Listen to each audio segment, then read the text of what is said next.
Hello everyone, this is my video of my personal experiences in Denmark. I am doing this video because first of all, I wanted to remember what Denmark meant to me and how it affected me. Secondly, I just wanted to share what my exchange life was, and maybe it will motivate other people to go on exchange as well. It may be to Denmark. So this is my video of explaining how my personal experience was in Denmark.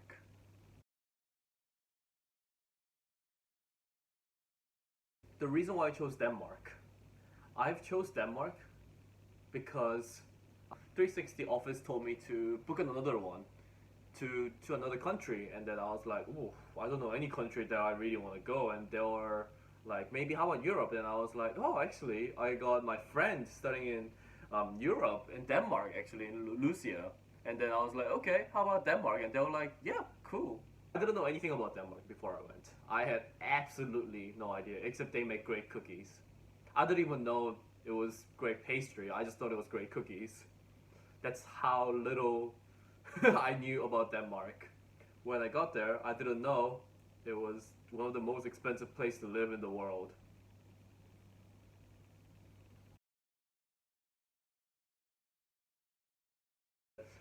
And something I really liked about Denmark is that in Denmark, everybody's expected to done reading before the class. And that is something that is expected. In New Zealand, we say it's expected, but then nobody really does it. And the lecturer even says, oh, we don't expect you to finish reading now.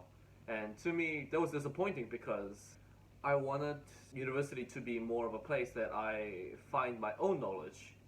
But Denmark, maybe it was because it was master's course. It was highly discussion based, highly opinion based of what we believed. And I felt like that I was a scholar, not a student in that classroom. I was really respected with my opinions, and the lecturers really took in consideration of what I was talking about and giving his thoughts. So it was really nice experience for me. I really loved studying in Denmark. So something that people worry about when they go on exchange is the culture clash. The difference in culture and the difference in lifestyle, difference what's expected, what's the norm. Denmark culture was not that different to New Zealand. The something expected was very similar in what in New Zealand, and I had no problem adjusting to a new place. The party culture was pretty similar. Um, People culture was pretty similar, but something I had trouble was meeting Danes.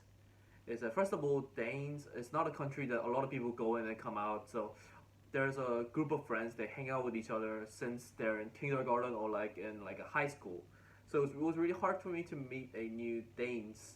And second of all, how you talk to stranger is a bit different because in New Zealand we are very warm people, we're very kind. We just go up to a person on the street and just go like hi, and that's normal. Like I would go up to a person and like sitting next to me in the bus stop, and I'll just go like, "Hey, what's up?" And the person will just gladly talk to me because that's kind of how what's expected in New Zealand. But then in Denmark, if I do the exactly same thing, I wouldn't be treated exactly the same way.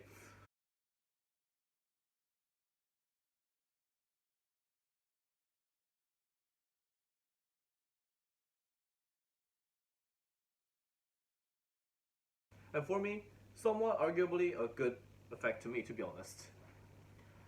Some people came exchange as a mode of travel. They wanted to travel all around the world. Other people, it was more about Europe itself. But then for me, it was just a new place. Lockdown on the country didn't really affect me as much as it affected other people.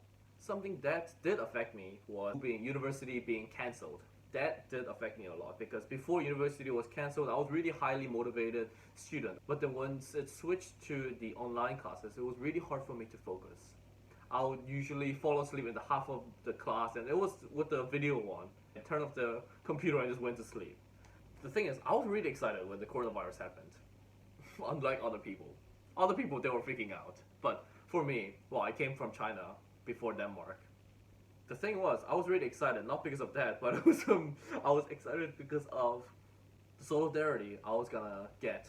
Because in New Zealand, before I went on internship and exchange, I was living a high edge life. I actually lost a bit of purpose in my life. I didn't know where I was going. I was highly stressed from different relationships that I had, and I was just losing it. That's why I wanted to go to a new place just away from New Zealand and to rethink and re-grasp on my life. Yeah, so at start, coronavirus was really nice because I get to go on lockdowns and I start to focus on what I liked and what I enjoyed doing. The problem is that the coronavirus made me stuck in my house.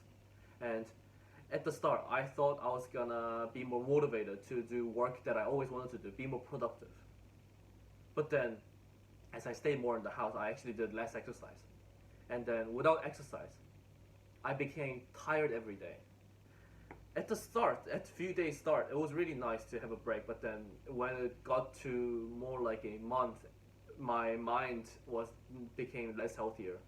So it was a new challenge for me to get used to, and I didn't get over it until the end of my exchange. How I actually got through it was actually with the help of Jose. How Jose treated me was he just took me outside.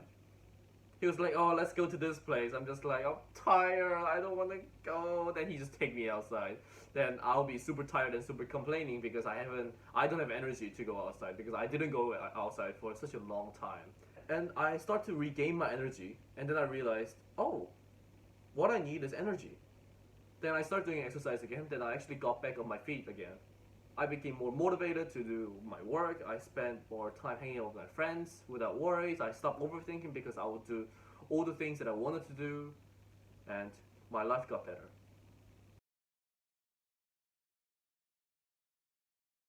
Something that I was proud of that I started during coronavirus times and in Denmark was actually the monthly project that I've been doing for last few months.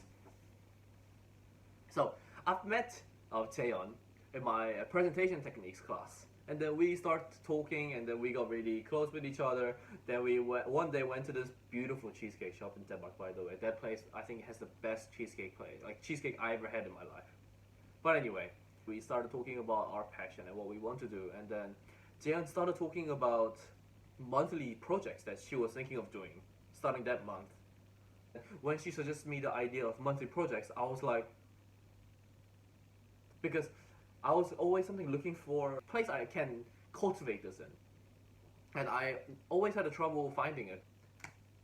So the monthly project is like you choose a project what to do for a month. It can be anything. Like it's up to your imagination what you want to do. You can make origami for like a month and then you can publish it however you want. If she's watching this, I want to thank you so much because I would never ever thought about this project without you. So, and you made me a great person on the way.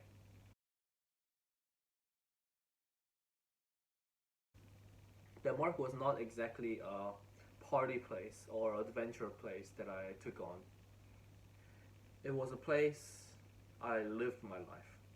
I went through ups and downs, more downs, and I have came out as a better person who knows more of myself.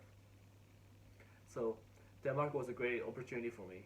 So I want to thank all the 360 team that helped me to go on exchange, and I want to thank all the people that I've met in exchange for giving me this opportunity that I can grow in.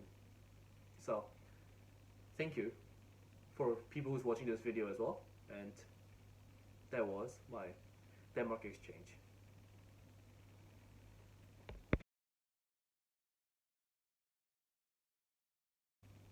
and and I mentioned before that I didn't really have a trouble with adjusting to a Denmark culture, Danish culture, but that I actually had trouble adjusting to Korean culture with